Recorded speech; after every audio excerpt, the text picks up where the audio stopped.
Okay, thank you, Wade. Rick Higgins with you here again. If you've been following along with us in Volumes 1 and Volume 2, you've learned how to drain your oil, you've learned how to remove your clutch and flywheel. Now we're going to pick it up at that point and we're going to overhaul the motor completely. We're going to be focusing mostly on the dual-port 1600 motor. This is the one that came out in 1970 and is in most of the Volkswagens. It's the one they use from 70 on. But at the same time, my son Chad here is going to be tearing down a 1500 single-port motor. This is the motor they use from 66 up to 70. Actually, the 66 was a 1300, but it's the same size motor as this, just a little bit different cylinders, and so it's basically the same. And while he's doing that, Wade's going to be tearing down a 40-horse 1200 motor. This is the one they use from 61 through 65. So when we get done, you'll know how to overhaul any one of the air-cooled Volkswagen Bug motors. Now we have our motors hung on a portable engine stand here so we can film it real good. But you can buy these engine brackets so they'll bolt right to your workbench. And that makes the engine so much easier to work on. And they're fairly inexpensive. If you have to, though, you can do it right on the floor. Okay, let's get started. We're going to start with taking off the exhaust system. The exhaust system comes off the same on all the different models. You can see there's a couple different styles of exhaust system. You might have an extractor, a muffler, a different brand of muffler, but they all bolt on pretty much the same. We'll start by taking these 4 little 10mm nuts out of the stovepipe that runs up underneath the manifold. That helps keep the manifold warm in the wintertime, helps the gas to vaporize. Okay, we'll start right here.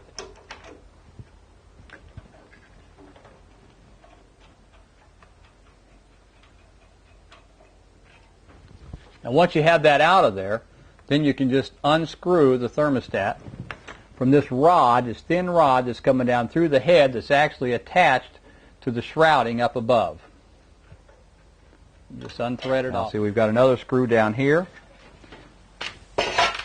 Same 10mm wrench. Slip that out of there. Now we can see our rod that runs behind here that is controlled by the thermostat. We've got a clip on each end of this here that we'll remove. Before I set this down, Wade, you want to point out that thermostat rod? That's the little rod that goes down through the head and screws on that thermostat underneath that we saw just a few minutes ago. Difference in these 3 motors. This is the dual port motor, and it's called that because there are 2 ports in the head. It has what looks like 2 pipes running down here on this manifold. You'll have a 13mm nut on both sides that holds that on. The back one you can reach with your 13mm socket and your ratchet. Take that one loose. If you've got a bent push rod oil return tube, it'll rub on these things, and if it's worn a really bad place in there, you'll want to replace these so they don't break on you. Now that we've got the heads off the motor, the next thing we want to do is take the cylinders off. Before we can do that, we want to remove this little heat deflector under the cylinders. That little piece right there. Now again, before we take the cylinders off, we want to mark them so we can keep them together with the pistons and we'll know where they're at just in case we want to use them again. Yeah, when it comes out of there, just lift our piston off, put it with the cylinder that it came out of. Fuel pump pin. Make sure that you keep your fuel pump pin matched up with the fuel pump you take off because the later models have a shorter pin in them than the older style. Get that off of there. Cover off our oil pump.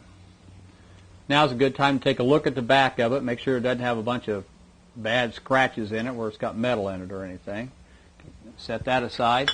Now we can just take the 2 gears out of here.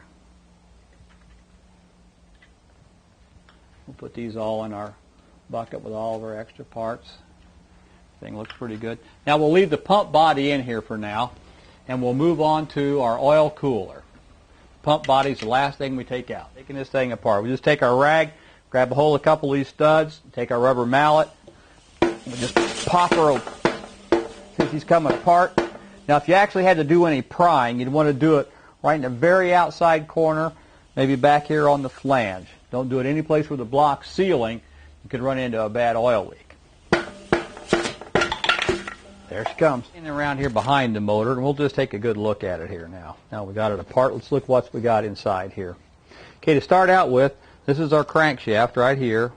This is our camshaft. It runs off the crankshaft. There's a drive gear right here. turns the camshaft over. There's another gear right here that turns the distributor drive that's down underneath. You can't see it from here.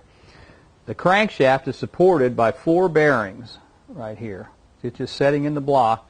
There's a small bearing here, but there's 3 big, heavy, what they call main bearings. That's our main bearings there. And then the rods are on the throws of the crank. You can see how it looks like a crank here. And those are the rod bearings that are underneath that these things ride on the crankshaft. Let me get a piston here. Now the pistons, remember, bolted on the end or pinned on the end of here, and they go up and down. The explosion's on top of the piston, pushes the crank around, and that's what drives the car. Let me see if we can make this motor here for you real quick. You can see what's going on here. There we go. I can see that. See, it's turning the camshaft around. You see the lobes on the camshaft coming up and down, those egg-shaped pieces there? Now that's what opens and closes the valves. They're timed. Now you can see the saddle right here on the 40-horse motor compared to the one over here in the 1600 motor is much smaller. The hole right here in the 40-horse is much smaller. In fact, you see the hole right here in the 1600 is almost twice as big.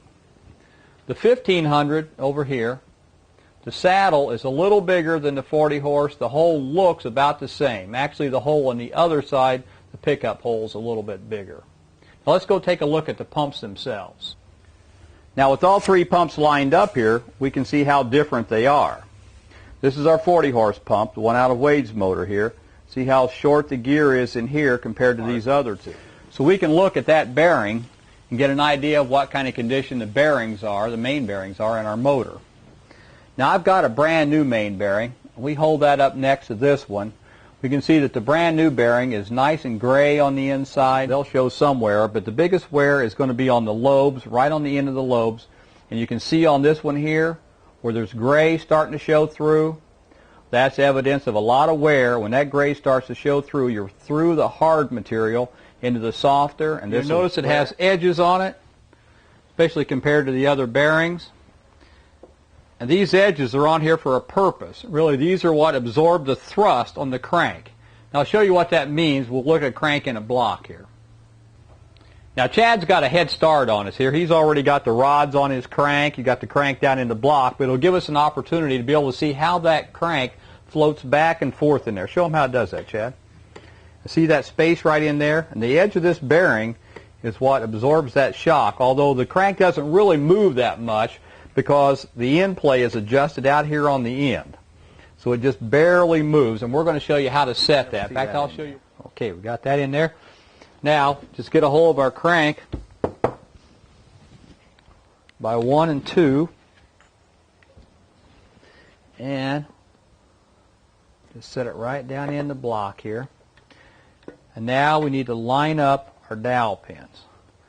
Our rods are standing up there. And we'll just guide it down over those studs. There we go. It's together. Now, strange looking ones here that have the ridge around the middle like that. But on one side they have a 10 millimeter hole, and on the other side they have an 8 millimeter hole. And these are adapter seals. We'll show you what those are for in a little bit. And then there will probably be 2 seals in here like this here that have a real thick rib in the middle of it. Those were for the Type 3 motors. We won't be using those at all. Now here's the coolers that we have. Again, here's the old 40-horse 1200 cooler, the 8 millimeter hole right here. And then in 1970, they came out with this cooler that has the 10 millimeter holes. This is when they came out with the 1600 engine that had the dual relief. Okay, now that we've got our rocker arms on here, we're going to adjust our valves. Now you learned how to do this in Volume 1, but I'll refresh you just a little bit.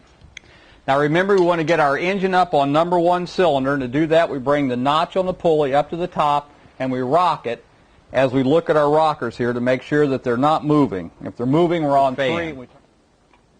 You see that there? Not only is the fan larger, but Volkswagen spent over $1 million researching this. There's other little ducts and vents inside this shrouding here to make it run more efficient and have the air spread out over the motor completely. So don't think you can take any of these little things out of there and make this work any better, because this is efficient as it can possibly get. So if you're ever wondering, down here, a little biscuit gasket that goes on there. Got to get that on there first. And then we're ready to put our muffler on. Chad, you want to give me a hand with this muffler and we'll set it up on there. Might even be a good idea now, too, to buy yourself a new gland nut. Okay, I already put a little oil on that ring. Set it up in there. Coil back up with your distributor wire right there. And we can see we've got some fuel that's pumped there as well. Now, our idle pilot's not hooked up, but that's just fine because we don't want the engine to idle anyway. When it first starts up, you want to rev it up a little bit and then let off, and then rev it up a little bit and let off, and that's what seals the rings real good. Okay, you ready, Chad? Let's give it a try.